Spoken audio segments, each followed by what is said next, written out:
In this video, we are going to learn how to do a VLOOKUP. So in the first sheet, I have a cricket player's name and their salaries, and bonus I want to bring from this particular sheet. Here I also have the names and the percentages.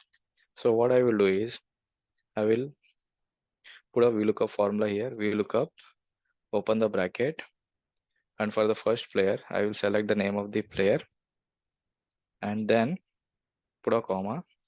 Go to the next sheet, bonus. So I want to bring uh, first column as well as the second column values, because from the first column it will take the name as a reference, and from the second column it will bring the value. So as both salary and the bonus are on the same sheet, so I will put F4.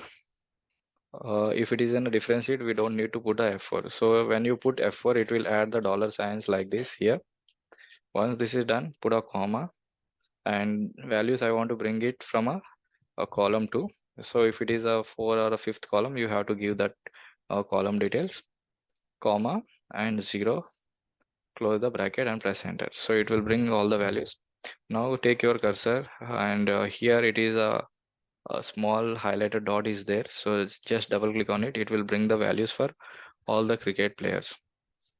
So wherever you see NA, so like Hardik Pandya, so it is showing as NA. So if I go to the bonus sheet, I don't see a player here with the Hardik Pandya. So that is the reason it is showing as NA. So when you see the formula bar here, so it will show the formula. It will not show the value. Even if we go to the player first player, it is showing the formula. So what you have to do is select this column, Control C, and right click your mouse or a pad, then click on paste values. So what it will do is it will remove the formulas, and you can see values here.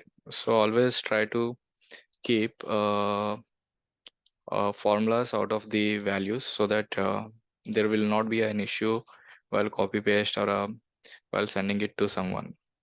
Thank you.